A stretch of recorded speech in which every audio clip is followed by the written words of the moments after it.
o nosso tema de hoje, voltado para a questão do desprendimento, as visitas espirituais e os sonhos. Este é um dos temas, dentre tantos interessantes no rol de assuntos da doutrina espírita, que muito nos chama a atenção, que muito atiça o nosso conhecimento, a nossa necessidade de conhecer. Ok, nós já aprendemos na doutrina espírita que cada um de nós é um espírito errante no sentido de que, ao longo do tempo, busca o seu aperfeiçoamento, o seu aprimoramento do ponto de vista espiritual. Para o atingimento dessa evolução, nós temos à nossa disposição o processo de reencarnação. O processo reencarnatório, ele é um instrumento que a natureza nos faculta para que nós, pondo em prática muitos conhecimentos adquiridos na erraticidade, enquanto desencarnados, possamos pôr em prática aqui na vida terrena. Daí a intitulação do planeta Terra, dada por Allan Kardec, de ser um planeta de expiações e provas. Ou seja, nós estamos aqui para expiar.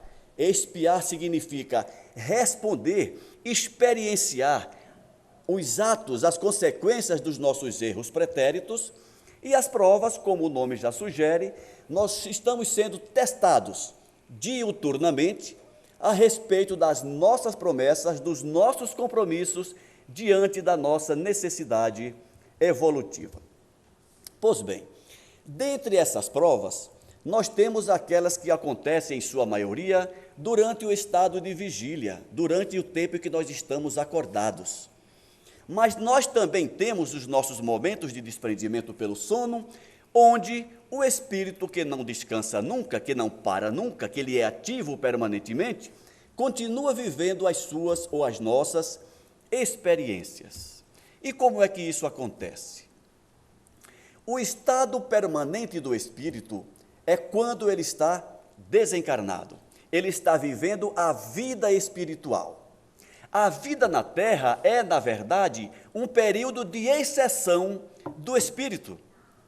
Enquanto que muitos de nós pensamos que a vida na Terra é a verdadeira vida, e quando a gente desencarna, a gente vai para algum lugar, na verdade, o estado de exceção é o nosso tempo de permanência na Terra.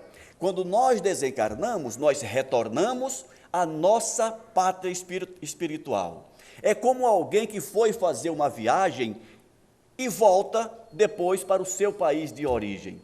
Quando desencarnamos, nós retornamos para o nosso mundo de origem. Mas Deus, em sua bondade, mesmo estando nós exilados aqui na Terra por algum tempo, Ele não nos trava, Ele não nos proíbe de retornarmos, mesmo que momentaneamente, ao nosso planeta, ao nosso mundo original, melhor dizendo.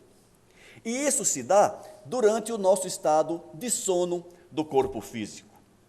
Aprendemos com a doutrina espírita que quando nós dormimos, o espírito se desprende do corpo físico, ficando ligado a ele tão somente pelo cordão fluídico, e enquanto nós experimentamos o sono do corpo físico, o espírito vai a lugares onde lhes interessa. Ele vai a lugares cuja consciência se liga a esses lugares e a essas pessoas, para que viva as experiências que lhe traz satisfação, prazer, ensinamento. Dizendo isso, a gente pode pensar assim: então é provável que quando eu durma, eu devo ir passear em algum lugar da minha pretensão? Os jovens, uma vez falando para uma turma de jovens, um disse assim: então por que é que quando eu durmo, eu não sonho que estou lá nos Estados Unidos, lá na Disneylândia, porque é lá que eu quero estar? Uma coisa é aquilo que nós queremos objetivamente. Outra coisa é o que nós sentimos consciencialmente. São aquelas sensações, aqueles desejos que muitas vezes nós não confessamos para nós mesmos, mas que o Espírito sente, pressente e reage a essas necessidades. É provável que alguns de nós já tivemos alguns sonhos e que quando acordamos, classificamos esses sonhos como verdadeiras ou verdadeiros pesadelos.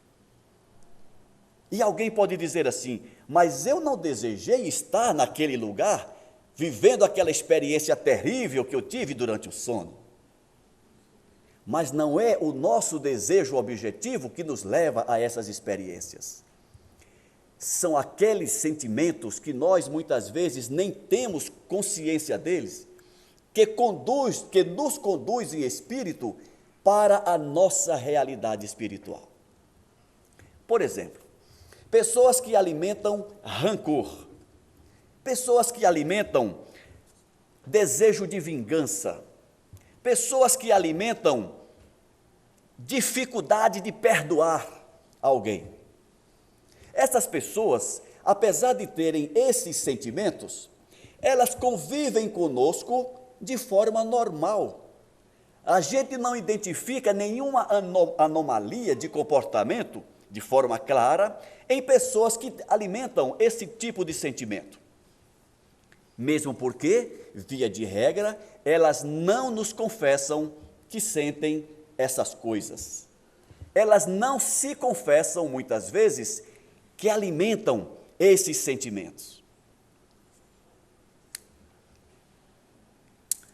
E aí, quando essas pessoas dormem, se libertam das amarras do corpo físico, se libertam das amarras que a sociedade nos impõe e nos exige comportamentos adequados ao nosso ambiente de convivência, o espírito se sente livre para viver a sua própria realidade. E aí o espírito vive esse momento de liberdade, livre dessas amarras, e dá vazão a esses sentimentos que estão presos em seu íntimo e que muitas vezes, repito, nós sequer reconhecemos que temos esses sentimentos. Por sua vez, nós nos ligamos, mesmo durante o estado de vigília, enquanto acordado, a entidades espirituais que estão no mundo espiritual, que convergem em pensamentos e sentimentos para a nossa realidade espiritual. Se nós alimentamos, por exemplo, o sentimento da inveja, estamos sendo acompanhados por espíritos desencarnados que veem em nós, invejosos, companheiros ideais para uma convivência múltipla entre encarnado e desencarnado. Então, como os espíritos disseram para Kardec, quando ele perguntou se os espíritos nos influenciavam a vida material, o Espírito Verdade disse: muito mais do que imaginais. Na verdade, em muitos momentos, são eles, os espíritos, que vos dirigem. Isso quer dizer que nós estamos sendo o tempo todo influenciados por espíritos desencarnados. A questão é saber que tipo de espíritos desencarnados estão nos acompanhando, nos intuindo, nos orientando os passos. E como é que a gente pode saber o tipo de espírito que estão nos acompanhando? Como que a gente pode saber disso? Uma boa dica é nós observarmos os nossos procedimentos, nossos pensamentos, nossas atitudes, nossos comportamentos, nossos sentimentos. Identificando, analisando nossos sentimentos, nós vamos ter um indicativo de que tipo de espíritos estamos sendo acompanhados. Porque os espíritos, eles se unem uns aos outros, encarnados e desencarnados, pelaquilo que conhecemos como a lei de afinidade. Afinidade. Os espíritos se ligam a nós pela afinização dos sentimentos. Então, nós podemos nos enganar uns aos outros. Eu posso vir aqui fazer uma palestra para vocês e vocês até gostarem do que eu estou dizendo, mas nunca saberão se aquilo que eu estou dizendo corresponde à minha realidade espiritual. Dizer, nós dizemos o que queremos. Atender às expectativas das regras sociais, isso a gente consegue também. Nada que uma boa maquiagem, que uma roupa bonita, que um cabelo bem tratado, que modos educadamente bem elaborados não resolva. Mas isso não elimina a nossa realidade espiritual. E os espíritos desencarnados, eles não nos acompanham por aquilo que nós apresentamos fisicamente aos outros. Eles nos acompanham, eles se ligam a nós pelas nossas reações, pelos nossos sentimentos, pelos nossos pensamentos, muitas vezes, repito, aqueles que nós não temos coragem de confessar nem para nós mesmos. Obviamente que essas entidades espirituais nos aguardam no momento do sono para que tenham, de forma mais direta, esse convívio que a matéria, que o corpo físico, na maioria das vezes, impedem. Porque enquanto nós estamos em estado de vigília, acordados, nós comandamos objetivamente as nossas ações, embora estejamos sendo intuídos por eles. Mas quando nós dormimos, não. Nós perdemos as amarras da matéria que nos prendem, as conjunturas sociais, e estamos livres para essa relação de afinidade com esses espíritos desencarnados. E quando nós dormimos, nos desprendemos do corpo físico, começa uma viagem sobre a nossa realidade espiritual. E esses amigos, entre aspas, que nos esperam do outro lado, nos levam para ambientes com os quais nós estamos, de certa forma, afinizados. E quando a gente retorna no dia seguinte, nós nos sentimos algumas vezes cansados. Dormi a noite inteira e acordei cansado. Por que será que eu acordei cansado? Porque o desgaste energético durante o sono do corpo físico foi enorme. As atividades que nós desempenhamos enquanto o corpo dormia foram extremamente penosas. E como o espírito permanece ligado ao corpo físico pelo cordão fluídico, o corpo físico acaba sentindo os reflexos desse desgaste energético do espírito durante o sono do corpo físico. E a gente não sabe porque acordou tão cansado no dia seguinte.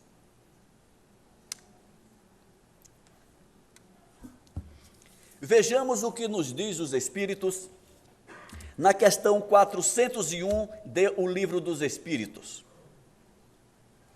Pergunta: durante o sono, a alma repousa como o corpo? Será que durante o sono, enquanto o corpo está descansando, repousando, o espírito também repousa? Já respondemos essa questão, não é isso? E os espíritos disseram isso para Kardec. Não. O espírito nunca fica inativo. A princípio, esta frase pode nos representar algo muito bom, muito positivo. Uau! O espírito nunca fica inativo, ele está sempre produzindo. Excelente a princípio, mas cabe a pergunta: produzindo o quê? Que tipo de produção está sendo feita pelo espírito durante o sono do corpo físico? Continuam os espíritos. Durante o sono, os laços que prendem o espírito ao corpo se relaxam, e como o corpo não precisa do espírito, ele percorre o espaço e entra em relação mais direta com aqueles espíritos com os quais se afinizam. Aí começa o nosso problema. Vocês certamente já ouviram aquela frase aqui na doutrina espírita: orai e o que mais? Obrigado. Orai e vigiai. Essa é uma frase que está muito patente na boca de nós espíritas. Quase que todo mundo sabe isso de có e decorado. Orai e vigiai. Mas o que é que significa isso? Qual a importância do orai? Qual a importância da oração? A oração, pela própria etimologia da palavra, significa falar, conversar. E quando nós oramos, nós estamos conversando com quem? Estamos conversando com Deus, estamos conversando com Jesus, estamos conversando com os espíritos amigos. Qual a importância disso então? Qual a importância da oração? Podemos entender que a principal importância da oração é fazer com que nós criemos uma afinidade, uma aproximação com esses espíritos para os quais nós oramos, ou com os quais nós oramos. Uma vez nós apertando os laços de amizade, de afinidade com esses espíritos, eles tenderão a estar cada vez mais próximos de nós, principalmente durante os nossos momentos de necessidade. Quando nós não temos o hábito da oração, nós estamos, de certa forma, nos afastando desses espíritos. E quando nós precisamos deles e os chamamos, dificilmente eles vão estar por perto, porque nós não temos o hábito de conversar com eles. Eles não estarão muito por perto, consequentemente, não conseguirão nos atender prontamente à necessidade. Outra consequência. Aprendemos que não existe vácuo de poder. Quando algo não está em determinado lugar, aquele lugar imediatamente é substituído por outro, ou por outra coisa qualquer. Por exemplo, o Espiritismo nos ensina que o mal não existe, não é isso? O mal não existe.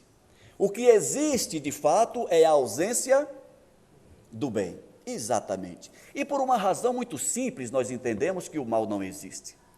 Se o mal existisse, alguém teria de ter criado o mal. Não é fato isso?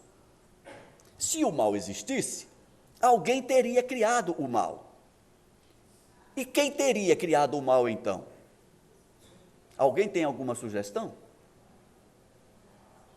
Alguns estão pensando assim: foi o diabo, o capeta, o coisa ruim. Mas nós também aprendemos no Espiritismo que isso não existe também. Porque se o diabo existisse, alguém teria de ter criado o diabo. Nós aprendemos também que Deus criou tudo o que existe sobre a terra e sob o céu. Não aprendemos isso? Deus é o criador de tudo. Então Deus teria criado o mal, ou Deus teria criado o coisa ruim lá, né? Mas uma das características de Deus é a bondade. Diz-se até na filosofia que Deus não é bom, Deus é a bondade em pessoa. Nós podemos ser bons, aprender a ser bom. Deus não, Deus é a própria bondade, assim como é a própria justiça.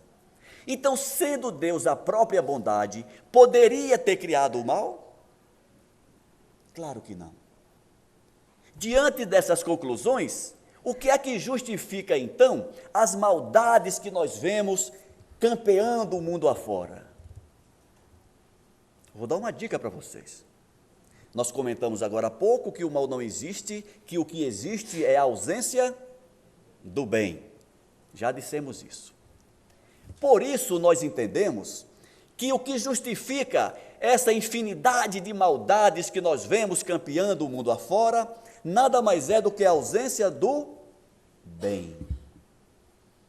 E como eu falei agora há pouco, quando algo falta no lugar, automaticamente alguma outra coisa assume aquele lugar. Se nós não tivermos o bem em nós, automaticamente algo que é contrário ao bem ocupará esse espaço. Ocupará esse espaço na nossa mente, nos nossos pensamentos, no nosso dia a dia. Então, quando nós oramos, nós estamos preenchendo o nosso espaço mental com o bem. Nós estamos convidando espíritos bondosos para ocuparem esse espaço na nossa mente, de forma que ela não fique vaga, para que qualquer outra coisa diferente do bem ocupe. E aí alguns de vocês estão lembrando de um ditado popular que diz assim: mente vazia. Nós não combinamos, estamos afinados. Mente vazia é a oficina do diabo. Se não for exatamente isso, é quase isso. O fato é que a ausência da oração abre um espaço que pode ser ocupado na nossa mente, na nossa vida, por algo que talvez nós não queiramos. Mas como o espaço está vazio, algo lhe ocupa. Essa é a importância, uma das importâncias e necessidades do orai. Por isso que nós devemos orar. E o vigiai?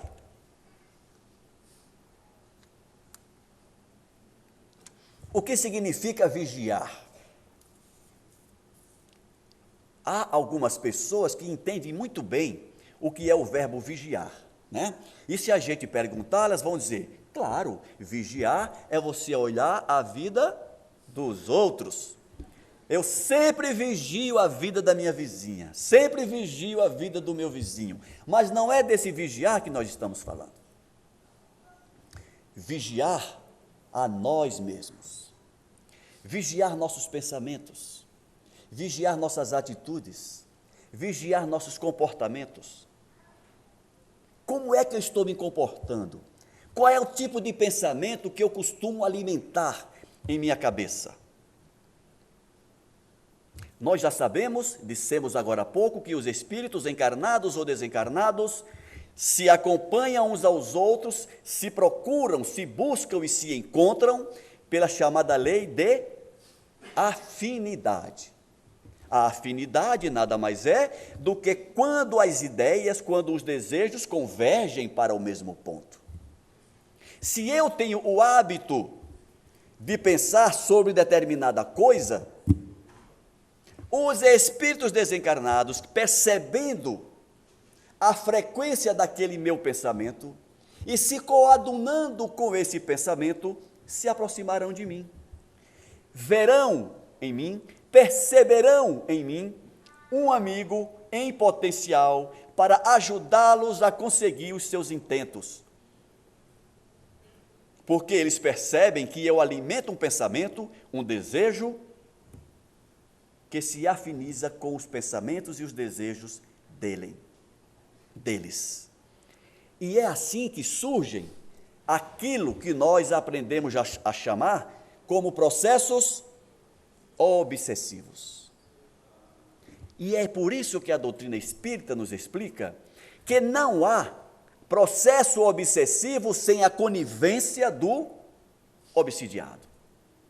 Todo processo obsessivo é, na verdade, um contrato tácito entre o obsessor e o obsidiado. Na maioria das vezes, esse contrato se dá inconscientemente pelo obsidiado encarnado. E por que é que o processo se dá de forma inconsciente pelo encarnado? Porque ele não detém as informações, os conhecimentos necessários para fugir desse contrato. Aí entra uma outra necessidade nossa, que é, conforme instrução, orientação do próprio Emmanuel, quando ele disse: espíritas, amai-vos. Mas antes ele disse: espíritas, instruí-vos. É pela instrução, é pelo conhecimento adquirido que nós adquirimos a condição de nos defender dessas coisas desagradáveis que muitas vezes inconscientemente atraímos para nós. O processo ele é diuturno, 24 horas por dia. Somos vigiados, acompanhados 24 horas por dia. E quando dormimos, e o espírito adentra o mundo espiritual livre das amarras do corpo físico, o que é que ele encontra do outro lado? Todos esses amigos que nós atraímos para nós por intermédio dos nossos pensamentos, dos nossos desejos inconfessos, das nossas práticas diárias, dos nossos sentimentos. Estão todos do outro lado nos esperando. E nós pensamos que isso não existe. Eu não falei para ninguém que alimentava aquele desejo. Mas não precisa falar. Eles percebem e se ligam a nós por eles. Daí a grande importância de atentarmos para o conceito real do orai e vigiai. Porque quando a gente não cumpre o orai e o vigiai, acabamos atraindo para nós companhias, muitas vezes, desagradáveis para nós. E quando dormimos, esses amigos que veem em nós companhias adequadas para suas práticas no mundo espiritual, exigem de nós que cumpramos aquele contrato tácito que firmamos com eles por intermédio dos nossos pensamentos, das nossas atitudes e dos nossos comportamentos. E quando chegamos lá, nós não temos a devida força para nos livrarmos deles. E aí somos levados para os lugares mais ignóbeis, mais possíveis de imaginarmos. E quando retornamos ao corpo físico, na manhã seguinte, nos sentimos exaustos, cansados. Não entendo por que eu dormi a noite inteira e acordei cansado. Provavelmente, as suas atividades espirituais durante a noite não foram muito agradáveis. O que fazer para fugir disso? A regra é clara: orai e vigiai. E mais ainda, espíritas, instruí-vos, estudem, busquem o conhecimento para saber como se defender dessas práticas prejudiciais ao nosso bem-estar, ao nosso equilíbrio, à nossa harmonia. Muito bem, mas nem tudo é pesadelo durante o sono. Também temos sonos agradabilíssimos, não é isso? Quantas vezes dormimos 2, 3 horas por noite e acordamos bem no outro dia? É o oposto de tudo que nós dissemos até agora.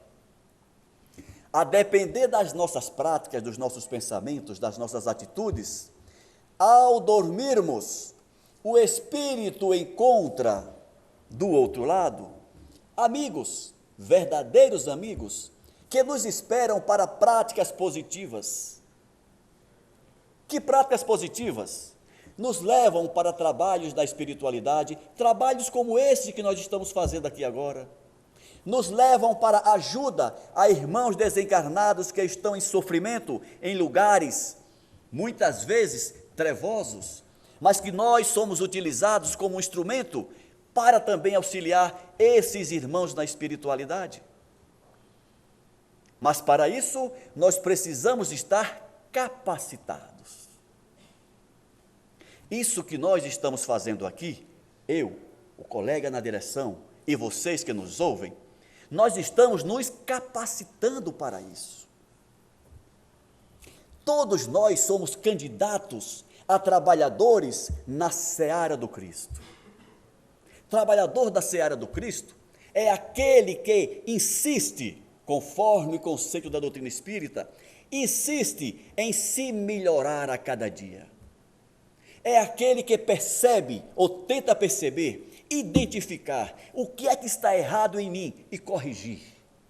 É a tal da reforma íntima, que não se faz do dia para a noite, mas deve se fazer diuturnamente, todo dia um pouquinho. Fazer uma autoanálise diária. O que é que existe em mim, ainda que não está se coadunando com os ensinamentos evangélicos? O que é que eu identifico em mim ainda? Pensamentos, atitudes, comportamentos que não se coadunam com os ensinamentos de Jesus. E, identificando cada um desses pontos, enfrentá-los. Jamais colocar debaixo do tapete. Enfrentá-los e buscar corrigi-los. Talvez não consigamos corrigi-los todos nessa encarnação, é muito provável que não. Mas pelo menos aquilo que a gente conseguir já é um ponto positivo para nós. E os espíritos amigos, nossos protetores, nossos anjos de guarda, como se queira chamar, percebem isso. E percebendo a nossa insistência, a nossa força, a nossa dedicação, o nosso comprometimento para atingir esse melhoramento, se acercam de nós e tentam e conseguem nos ajudar a cada dia. Consequência do orai e vigiai. E quando nós dormimos, que o espírito se desprende do corpo físico, encontra lá de imediato esses amigos, nos esperando para o trabalho ou para o estudo, que continua no plano espiritual. Daí a importância de retornarmos uma prática que eu lembro que tinha lá no interior quando eu era criança, e a minha mãe não me deixava dormir sem antes rezar. Naquele tempo era terrível para mim, que eu estava morrendo de sono e tinha que rezar o Pai Nosso, a Ave Maria, o Creio em Deus Pai, a Salve Rainha, e ia mais uma penca de orações. E a grande maioria delas eu apenas repetia da boca para fora, porque o sono já estava grande, não entendia nada daquilo, cumpria apenas o que a minha mãe mandava fazer. Mas hoje nós não somos mais crianças. Alguns de nós não temos mais as nossas mães para fazer isso conosco. Nem precisa. Já somos adultos suficientes para comandar as nossas decisões e fazer o que é preciso ser feito. Então, mesmo que ninguém nos mande orar antes de dormir, sabemos da importância da oração antes de partirmos para o sono do corpo físico. Quando nós oramos antes de dormir, nós estamos convidando, é um convite, ou mesmo um pedido para a espiritualidade, dizendo: daqui a pouco eu estou fora do corpo, estarei à mercê, não se sabe lá de quem no mundo espiritual, venham ao meu encontro, me socorram, não deixe que eu enverede por caminhos tortuosos enquanto o corpo dorme, ajudem-me, me acudam. E eles vêm e nos socorrem, e não nos deixa enveredar por caminhos mais tortuosos enquanto dormimos. É uma consequência do orai e vigiai durante o sono. E os sonhos? O que representam os sonhos? Os sonhos nada mais são do que lembranças que trazemos dessas experiências durante o desprendimento do corpo físico. E por que nós não lembramos de todos os sonhos? Algumas vezes a gente diz assim: engraçado, hoje eu dormi e não sonhei com nada, não tive nenhum sonho. E o Divaldo nos diz que não existe isso. Todos nós sonhamos, toda noite. Todos nós sonhamos sempre que dormimos. O que acontece às vezes é que nós não lembramos do sonho. Quando a gente lembra, a gente conta.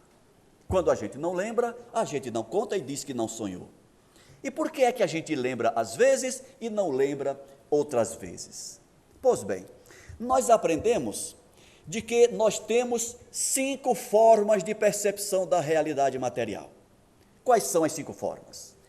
Visão, audição, tato, paladar, qual é a outra? Olfato. Exatamente. Essas são as 5 formas pelas quais nós impactamos o nosso cérebro, fazendo com que fique registradas nele as experiências que nós temos. Se eu toco numa panela quente, eu registro no meu cérebro: panela quente queima, dói, não toco mais. Se eu vejo alguém na plateia, registro a fisionomia. Da próxima vez que eu vejo, eu lembro, te encontrei na comunhão. E assim vão os outros sentidos. Mas quando nós dormimos, as experiências que temos durante o sono do corpo físico, essas experiências não passam por nenhum desses sentidos. Esses 5 sentidos que impactam o nosso cérebro estão adormecidos. Por isso que, na grande maioria das vezes, nós não lembramos dos nossos sonhos, porque os sonhos não impactam o cérebro, eles ficam apenas no campo da mente, no campo espiritual. E claro, vocês estão perguntando, e quando a gente lembra do sonho, é porque impactou o cérebro? É porque impactou o cérebro. Mas mesmo sem os sentidos, é quando a experiência espiritual, durante o sono do corpo físico, ocorre numa área muito próxima da matéria. É quando a experiência é muito próxima da nossa realidade consciencial. Mas mesmo quando isso acontece, nós não temos a lembrança da mesma forma que lembramos de uma conversa que tivemos hoje à tarde, por exemplo. Percebem que os sonhos, na maioria das vezes, eles se confundem? E a gente diz assim, engraçado, eu estava sonhando num lugar, mas daqui a pouco não era mais aquele lugar, já era outro lugar. Eu estava sonhando com uma pessoa que eu não conheço. É que, na verdade, as lembranças que nós trazemos dos sonhos são fragmentos das experiências. Nós nunca lembramos, ou quase nunca lembramos, do sonho da forma como realmente ele aconteceu em sua totalidade. Nós lembramos de fragmentos. Por isso que os sonhos se confundem. É porque quando nós lembramos, é o fragmento de uma experiência que tivemos, que logo depois vem a lembrança do fragmento de outra experiência que tivemos, por isso que a gente diz que os sonhos não fazem sentido, porque não há uma continuidade dessas experiências, de forma que nós lembremos dela corretamente como elas acontecem. E aqueles sonhos que nos trazem informações do passado ou do futuro, as premonições. Será que isso acontece realmente? Será que nós temos acesso, podemos ter acesso a fatos do futuro por intermédio dos sonhos? Claro que podemos. A vida material, ela é o instante da vida espiritual. Ela é limitada no tempo e no espaço. O espírito desencarnado, ele não está submetido às leis da matéria. Ele não está submetido aos ponteiros do relógio. Ele não está submetido às paredes que nos cercam. Então, o espírito, quando está em estado de desprendimento, ele pode ter acesso, sim, a algo que está no nosso planejamento encarnatório, previsto mais na frente. Um exemplo para clarificar isso. Imaginem que vocês estão indo numa estrada. E essa estrada tem uma curva muito fechada. Antes dessa curva, vocês não conseguem saber se depois da curva tem um animal na pista, se tem um buraco na pista. Correto? Correto.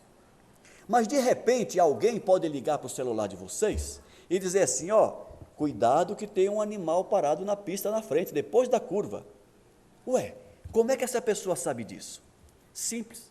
Essa pessoa, ela está em pé aqui num morro, num monte, que de onde ele está, ele consegue ver você no carro e olhando para cá consegue ver o animal na pista, porque ele está num plano mais alto, de onde ele consegue ver as duas realidades. Esse exemplo faz-nos entender melhor como que o espírito desencarnado tem acesso a fatos do futuro. É que de onde ele está, a sua visão se torna mais ampliada. Ele consegue perceber as duas realidades. E quanto mais evoluído é o espírito, maior é a sua percepção dos fatos, no passado, no presente e no futuro. Então nós podemos sim, durante os nossos sonhos, ter acesso a algo que está no futuro. E para que serve isso? Para que a gente tem acesso antecipado a algo que está no futuro? Devemos entender que todas as ações da espiritualidade, todas as permissões de Deus para conosco, se dão sempre no sentido de nos auxiliar, de nos ajudar. Então, quando a informação é importante para nós, ela vai chegar para nós, para que a gente se precavenha, para que de repente a gente possa evitar aquele fato, se não for muito dos melhores, para que nós nos preparemos para enfrentar aquele fato, se nós não tivermos como nos livrarmos dele. Mas para que nós entendamos essa linguagem, é preciso que nós tenhamos os conhecimentos necessários, como esse que estamos passando agora, e tenhamos a sensibilidade necessária para entender essa forma de comunicação. Porque não é só os sonhos, muitas vezes uma pessoa chega para nós e nos dá uma dica, nos fala alguma coisa, nos dá um conselho, e a gente, com o nosso orgulho, com a nossa empáfia, com a nossa vaidade, diz: ah, quem é você? Você não sabe disso, eu não preciso disso. E lá na frente, vive uma experiência que não precisaria necessariamente viver. As interpretações dos sonhos, ela deve se dar nesse sentido, de tentar entender da mensagem recebida pelo sonho, o que de bom eu posso tirar disso? Como que eu posso experienciar melhor esse fato que me chegou? Isso significa que nós devemos deixar de mão, de uma vez por todas, aquelas pessoas que se arvoram a capacidade de decifrar tudo o que é sonho. Ah, sonhou com isso? Então vai acontecer isso. Sonhou com aquilo? Vai acontecer aquilo outro. Não entrem nessa. Não existe nenhuma confirmação da espiritualidade para uma relação de causa e efeito exata entre os sonhos. Nenhuma. O que devemos fazer é orar para que os espíritos amigos, se aproximando de nós, nos auxiliem nessa interpretação que deve ser entre nós, de nós para conosco mesmo, porque se você não for capaz de interpretar o sonho que você teve, como é que você vai querer que alguém que não sonhou com você, saiba mais do que você? Percebe-se que não tem fundamento isso. Mas quando nós buscamos essa aproximação com a espiritualidade amiga, quando nós buscamos essa relação de afinidade com os nossos mentores espirituais, eles utilizarão um caminho, um canal extremamente importante na comunicação com eles, que muitas vezes nós deixamos de lado, que é a tal da intuição. Exatamente. A intuição é uma forma de comunicação da espiritualidade para conosco. As mulheres são pródigas disso, né?